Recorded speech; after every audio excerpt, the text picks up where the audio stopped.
Hey everyone, and welcome to Getting Started. I know everyone is eager to jump right in, and if you're anything like me and you are about to start your own practice, you just want to know the big things and you just want to jump right in and head first, right? And so this is really going to give you a good starting out point for that, but it's very general, okay? So I am going to touch on 4 different things today. It's going to be mentorship, organization, the importance of considering your startup costs, and then the importance of establishing business hours. So let's just jump right in here so that you can start getting information. Establishing a mentor. You're probably if you're like me, you're probably thinking, why in the world did she start with this? That's so silly. Yeah, okay, mentor, that's yada yada. No, listen, you have to listen. Stay with me. Establishing a mentor is so important. So important. I did not have a mentor for the first, 6 months. That was when I was trying to put it all on paper and really trying to figure out where I was and what I was going after. But then as soon as I really got into the thick of it and I started trying to get clients and experiencing, that rejection and that going stir crazy because it wasn't happening like that, right? That was when I said, okay, well, if I really want this, then I am going to need some external support. It can't just be me. We are not an island in all of that. So why should you establish a mentor? To ask questions. Even if your mentor isn't going to spoon feed you, right? There are some mentors who do that. I am not one of them. I don't believe in spoon feeding, but I do believe in helping you find the answers. And my mentor, she is never one to give me the information, look up the information for me. That's not the way it works. But she will ask me questions and give me insight from a different perspective to send me down different paths. And so that's why it's very important to ask questions. Next is get encouragement. A mentor is somebody who's going to be able to offer you that leadership guidance and encouragement to say, hey, yeah, this is tough, but keep going. Like it gets better. Or even if you're celebrating a huge win and you have a full caseload and you're doing so well, to have somebody offering you encouragement is so crucial. Being an entrepreneur and starting your own business gets very lonely, and so it's so important to establish somebody in your corner. Make sure that you have somebody in your corner, somebody in a leadership capacity that you can ask questions to, but that can also provide you an example. Having somebody that goes before you, follow me while I do my best to grow. It's always giving you, picture somebody in the snow. Say, picture, I'm a very visual person. So I want you to picture with me 2 people walking in a really high snow, right? And the person in front makes the footprints, right? They make the footprints for the person behind them. And although you're both walking in the snow, having somebody kind of create that footprint for you makes it just a little bit easier. Yes, you're still going to have to do the work. Yes, it's still going to be exhausting because you're walking through snow, but it's going to make it a little bit more easier to be able to follow in someone's footprints rather than trying to do it all yourself. So establish a mentor. Next, stay organized from the very beginning. The very beginning, right now. So you have your business journal, which is awesome. That's number 2. Having a business journal is so important. And it doesn't even have to be like a big thing. Like, I'm not talking about that. You can have a bunch of little tiny, 5x7 thin books that, 1 per month or whatever. And then at the end of the year, you have all of them together and you put them in a bin and there they are. They're behind you, but you still have proof that everything happened. So if you ever do need to reference, you can go back. You can do it electronically too, but for me, I'm a writer, so I write everything down anyways, but you can do this in a virtual capacity as well. G Suites. Now, G Suites, it's not for everybody. Not everybody uses G Suites. I have found it very helpful. G Suites is HIPAA compliant. It has all of these apps, right, in the marketplace that can help you really just organize your entire life. You have your tasks, you have a saving tool where you can save things for later and write notes if you're browsing the internet.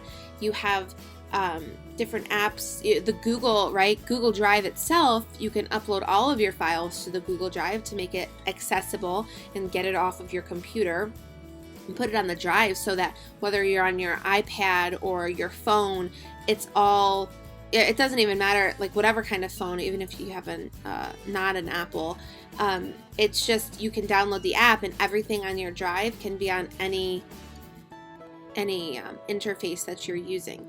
So G Suites is awesome. They have, I can share with you a bunch of different apps that I have through G Suites that have helped me to organize my research and my notes, everything. So it's awesome. I'm a big supporter of that. But again, it's not for everybody. It is, I think, $11 a month per email. But again, it's HIPAA compliant and it helps you encrypt your content so that if you are sending sensitive emails, that is going to keep everything secure.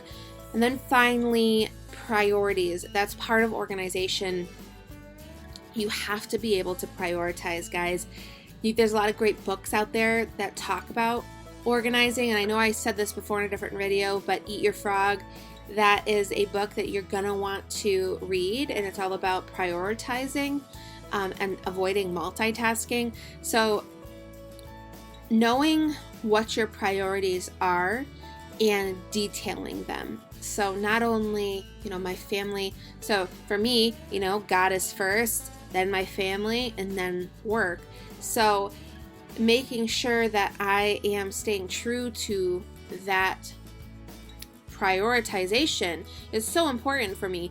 But then also your list of things to do, right? It's not just about that qualitative piece, right? It's also about that quantitative piece. You have to be able to get things done, right? And be productive. And in order to do that, you need to have lists. I don't care if you're not a list person. You're gonna start. Don't even tell me you're not a list person, because you're gonna have to start right now. You're gonna have to start prioritizing. You're gonna have to start staying organized. There's way too much involved when you're starting a business to not make lists and to not be able to create a path for yourself, because you do need to make the big picture and then separate it up into milestones or mile markers, and then you have to break it down even further. So what I do is I write at the beginning of every month, I write a month to-do list, okay? These are all the things that have to happen this month. And then I break it down by week, and then I break it down by day. So I have my priorities and I move through my month like that. But you have to remember that the reason why we want to stay so organized is because you may have this idea of things that you have to get done throughout the month, but what happens throughout each day when new things pop up, unexpected things pop up, and you're like, oh my gosh, like I gotta add that to the list. And that's when our business journals come into play, because if you're going about your day and 3 things pop up, but you can't work them into your vision or priorities at that moment, it's good to just write everything down as it happens. Next, consider the costs. I've included in the supplement material for this course a cost structure, and the cost structure sheet shows you all of the different costs that are going to pop up. I'm not going to go through them in this video because you can read them yourself. This is not it's not supposed to be an exact example of what you are going to face. This is what I've experienced, and these are the general costs of what it has cost me to start or cost me to sustain. But that might look different for you, because what I want to make sure you know is that starting out, you want to maximize your tools and keep your costs as low as possible, because you don't want to drive yourself into debt by starting your business before you're able to produce revenue. So really, especially in the planning stage, it's not necessary for you to go and spend all of this money to build everything without having a clear idea of how much money you can bring in and how much time you're going to need to cultivate that path before you even start making money, because it's just not instant. Some of these people are saying you could start a business and make, $3,000 in a month or more or whatever, but it takes time for that, at least my journey. And I've watched a lot of people start being told that, and they end up quitting like 3 months later when they realize, hey, I'm still not making any money. Where did I go wrong? You have to have realistic expectations. I'm not saying that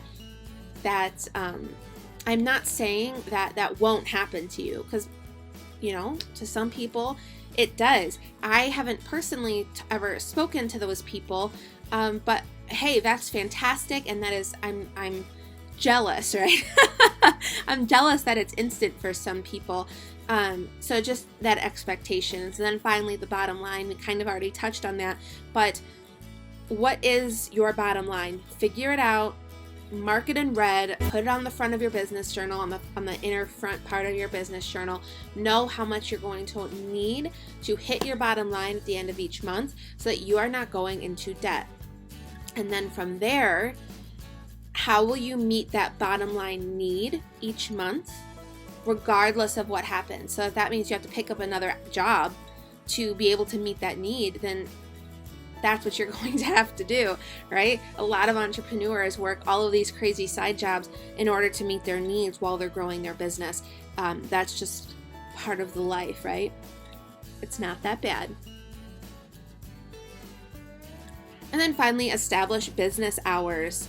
You may think, well, I'm not seeing patients right now, or I can't possibly have, open a new case or whatever. I'm just in the start of my business. I'm just planning. Well, that's okay. That's all right. That's perfect. If you're just in the planning phase still and building that foundation before you jump in, set your business hours, establish them. Make sure you know every single week what your business hours are going to be, because as you get out there and you start networking and they say, well, yeah, come on in for a meeting. I'd love you to sit down and explain to me what you're doing.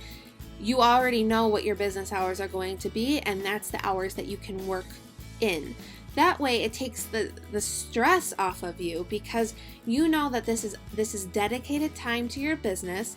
You've already met your other, you've already met your other priorities, and this is the time for business, whatever that looks like, so that you've already set that routine for yourself. It also helps you to stay more committed. If you know that there's dedicated time where you need to be doing business things, you're going to be way more successful, because if you've already allotted that time for yourself, it's not like you're trying to pull yourself away from something more important, because this is what that time is meant for. So you will be accomplishing something each day or 3 times a week or whatever your business hours look like. You will be accomplishing what you need to accomplish for your business during that time. So important to create structures for yourself and follow them. So yes, you can do all of this in theory and you can create this nice framework on paper, but then you actually have to put action to it and follow through, right?